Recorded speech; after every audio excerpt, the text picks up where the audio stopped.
Madam Chris, ano ba yung sikreto mo? Bakit hanggang ngayon binabalik-balikan ka pa rin ng mga customer mo kahit saan ka maparoon? Yun, syempre hindi natin binabago yung timpla ng ating spicy ribs caldereta. Bagko sina-upgrade pa rin natin siya, no? Mas masarap, mas the best, mas quality. Kaya lahat ng mga guests namin, paulit-ulit silang pumupunta dito sa aming tindahan. Ayun, thank you Madam Chris. Hello Madam Chris. Hello po, kamusta po? Hello Madam Chris, balita ako may bago ka na naman daw tinda. Ano ba yun? Meron tayong spicy pork ribs caldereta. Tapos? Saka meron pa rin tayong, syempre, yung Nag-trending. nag-trending na spicy caldereta natin. Ayun, no? Meron tayong lechon kawali, bakso na lechon, yempo, tsaka chicken. Sige nga Madam, try ko to. Saan nga pala location mo Madam ulit? Dito pa rin tayo sa may kahabaan ng Carlos Palanca. Ayun, pero may pwesto ka pa rin doon sa ano? Meron pa rin tayo sa may Estero Sigado. Pagitan lang ng SM at Isitan. Ay, kumusta naman Madam ngayon yung benta mo? Okay naman boss.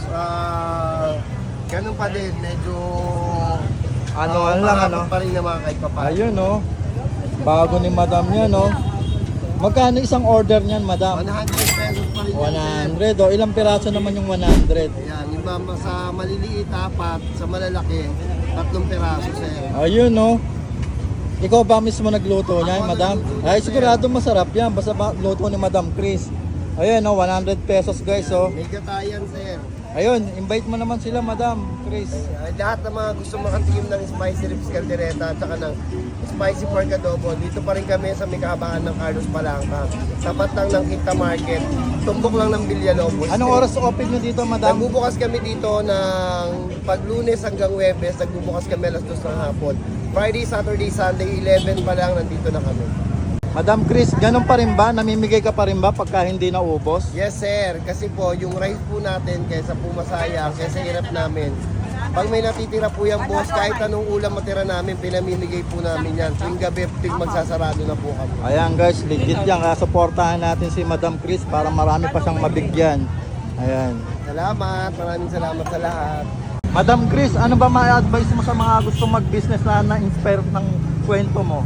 Sa lahat ng mga gustong sumubok, maghanap buhay, huwag kayong mag-atubili. Try nyo na, ito yung mas magandang paraan para magtuloy-tuloy ang ating buhay. Sa mga gusto maghanap buhay, tuloy lang.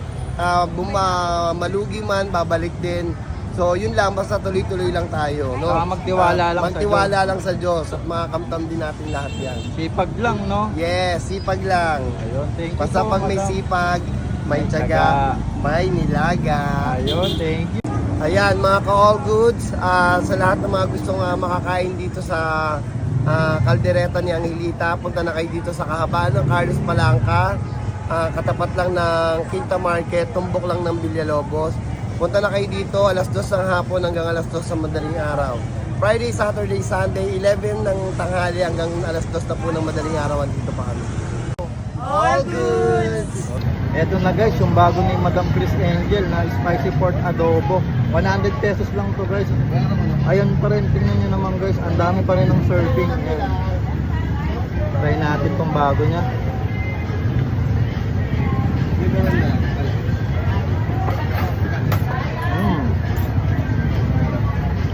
Sarap ng sauce guys, medyo maanghang siya. Sauce pa lang guys, promise. Legit, ang sarap. Ito naman yung laman niya, baboy. Ang lambot guys. Sulit na dito sa 100 pesos guys.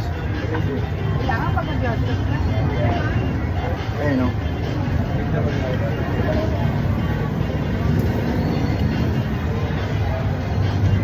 Solid. Kaya dayuhin nyo na to, dito lang to kay Madam Chris Angel sa may Quinta Market. Araw-araw naman silang open guys. Quality.